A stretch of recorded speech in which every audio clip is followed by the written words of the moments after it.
जैसे आप लोग आज पढ़ेंगे क्लास 9th के प्रश्नावली 1.2 को।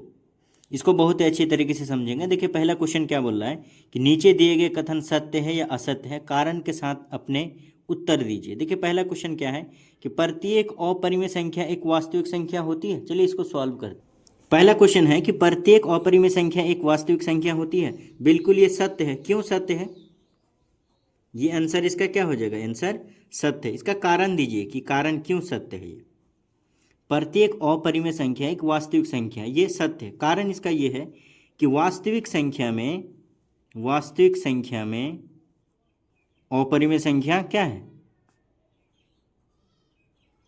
अपरिमेय संख्या शामिल है। समझ में? कैसे? देखिए वास्तविक संख्या जो है, वास्तविक संख्या दो प्रकार हो सकता है। एक तो परिमेय हो गया, एक हो जाएगा अपरिमेय और दूसरा हो जाएगा परिमेय। इसका मतलब है कि वास्तविक संख्या में दोनों आ जाएगा, अपरिमेय भी आ जाएगा और परिमेय भी आ जाएगा। समझ में आया क्यों अपरिमेय संख्या एक वास्तविक संख्या होती है? क्लियर है बात? अब देखिए दूसरा नंबर क्वेश्चन क्या बोल रहा है कि संख्या रेखा का प्रत्येक बिंदु रूट एम के रूप का होता है जहां एम एक प्राकृतिक संख्या है। क्यों? इसका कारण क्या है? ये बिल्कुल क्या है? असत्य है। असत्य है, ये असत्य है। क्यों असत्य है? कारण देखिए, कारण हम यहाँ पे लिख सकते हैं। कारण इसका ये है कि सभी बिंदु का वर्गमूल ये तो संभव है नहीं। देखिए क्या बोल रहा है कि संख्या रेखा का प्रत्येक बिंदु रूट एम के रूप का होता है जहां एम एक प्राकृतिक संख्या है। इसका कारण ये है कि संख्या रेखा पर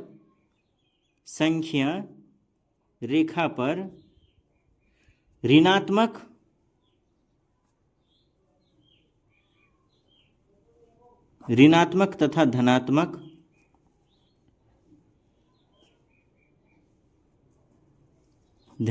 दोनों संख्या होती है ना? दोनों संख्या होती है। एक बिंदु पर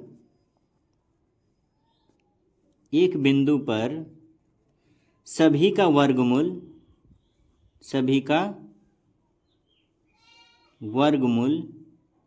हो, ये बिल्कुल क्या है? ये संभव नहीं है।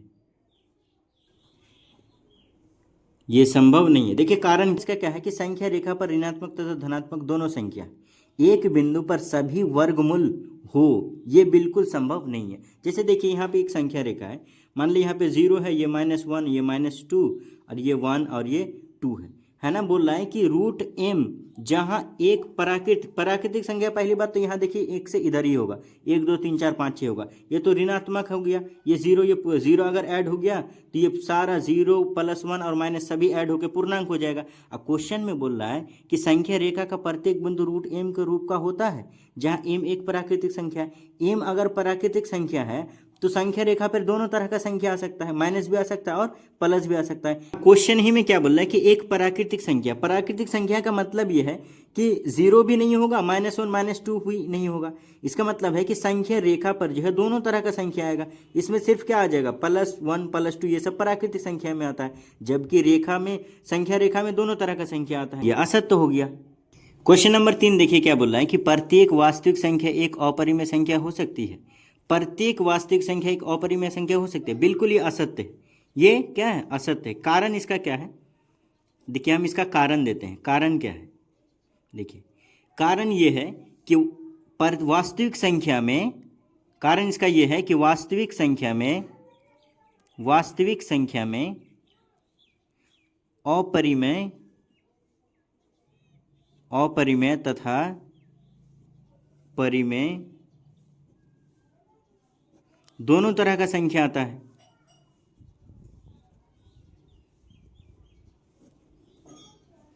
दोनों तरह का संख्या आता है।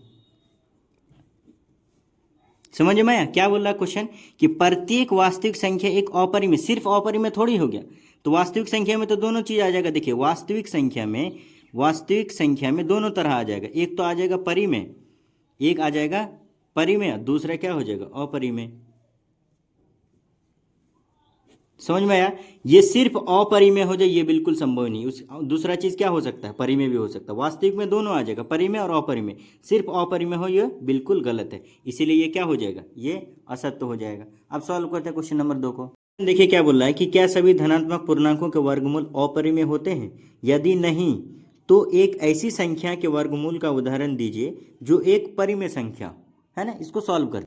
तो इसमें हम क्या लिख सकते हैं कि क्या सभी धनात्मक पूर्णांकों के वर्गमूल, तो इसमें हम क्या लिख सकते हैं कि क्या सभी धनात्मक पूर्णांकों के वर्गमूल अपरिमेय होते हैं? यदि नहीं तो एक ऐसी संख्या का वर्गमूल का उदाहरण दीजिए जो एक परिमेय संख्या हो। जैसे देखिए सभी, यहाँ पे लिख सकते हैं क्या कि आंसर में लिख दीजिए, आंसर में कि सभी धनात्मक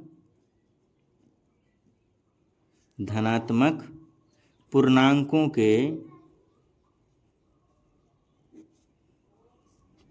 के वर्गमूल अपरिमेय नहीं होते हैं, अपरिमेय नहीं होते हैं। जैसे उदाहरण देख लीजिए, एग्जाम्पल देख लीजिए, एग्जाम्पल जैसे हम 1 2 3 4 5 6 7 8 और 9 तक ले लेते हैं, 9 तक लेते हैं लेने पर, है ना। अब देखिए इसका वर्गमूल देखिए तो क्या हो जाएगा, √1 का कितना आ जाएगा 1, और 1 क्या हो जाएगा परिमेय संख्या, 1 कैसा हो गया परिमेय संख्या, है ना। जबकि यहाँ क्या बोल रहा था अपरिमेय संख्या। उसी तरह √2 का लीजिए, √2 तो √2 तो क्या हो जाएगा, ये तो अपरिमेय ही रह गया, ये अपरिमेय रह गया। उसी तरह √3 का लीजिए तो √3 का भी लीजिएगा तो कितना हो जाएगा, ये भी अपरिमेय ही रह गया,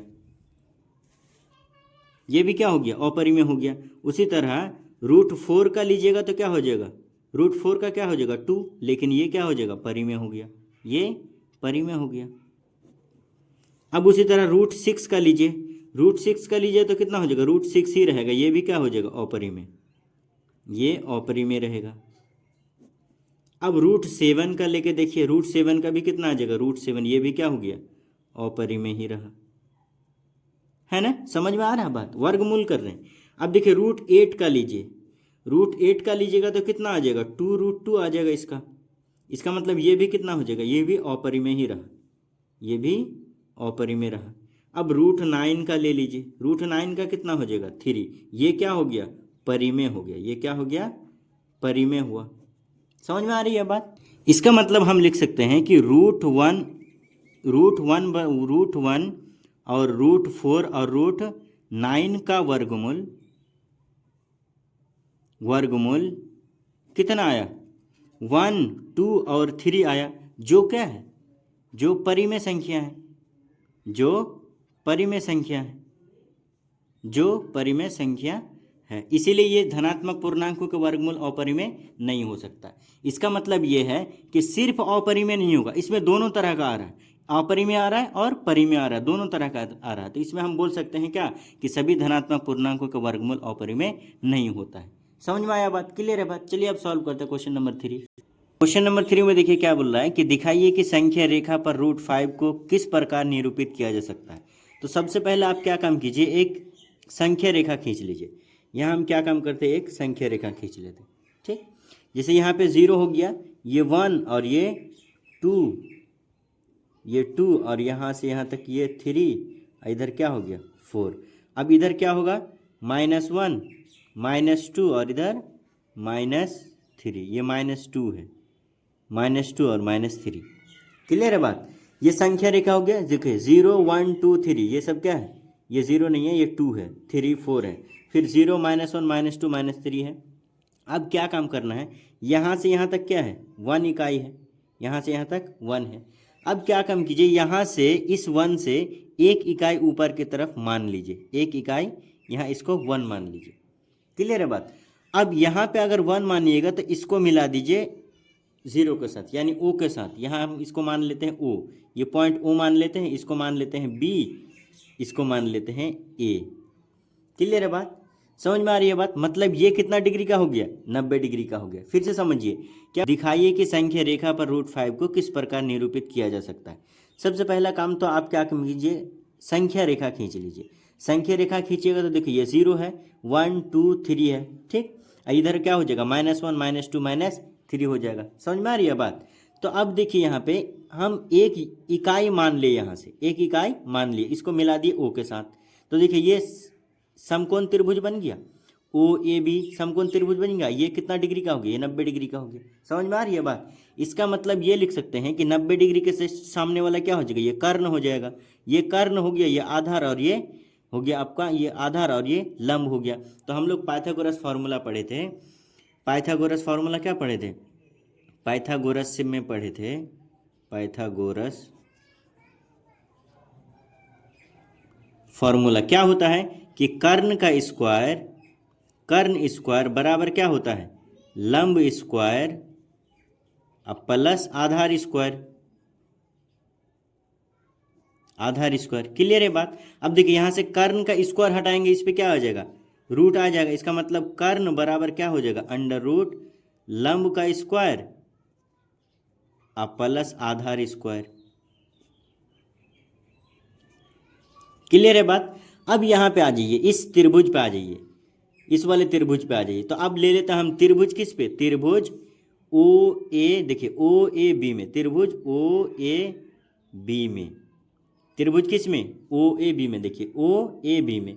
अब यहाँ देखिए ये 90 डिग्री है, 90 डिग्री के जस्ट सामने वाला क्या होता है? कर्ण होता है। समझ में आ रही है बात? ये कर्ण होता है। कर्ण मतलब हम इसको मान लेते हैं कितना? कर्ण है। तो कर्ण बराबर होता है अंडर रूट लंब स्क्वायर प्लस आधार स्क्वायर, आधार स्क्वायर। समझ में आई बात? त्रिभुज ओ ए बी में लीजिए या तो फिर ओ ए बी में ले लीजिए या तो फिर ए ओ बी में ले लीजिए। त्रिभुज ओ ए बी में देखिए ये क्या है? बी 90 डिग्री, जस्ट सामने वाला कर्ण है, और ये आधार और ये आधार और ये बेस है। तो इसका मतलब हम लिख सकते हैं क्या कि कर्ण बराबर कितना हो जाएगा? अंडर रूट, देखिए लंब क्या है? ये वाला लंब है, ये क्या है? लंब है। मतलब लंब कितना है? 1 का स्क्वायर। अब प्लस देखिए आधार भी कितना है? 0 से यहाँ तक कितना? 1 इकाई है, तो 1 का स्क्वायर। इसका मतलब कर्ण निकल के तैयार है कितना? कर्ण बराबर अंडर रूट 1 + 1। इसका मतलब कर्ण बराबर निकल के तैयार है अंडर रूट 2।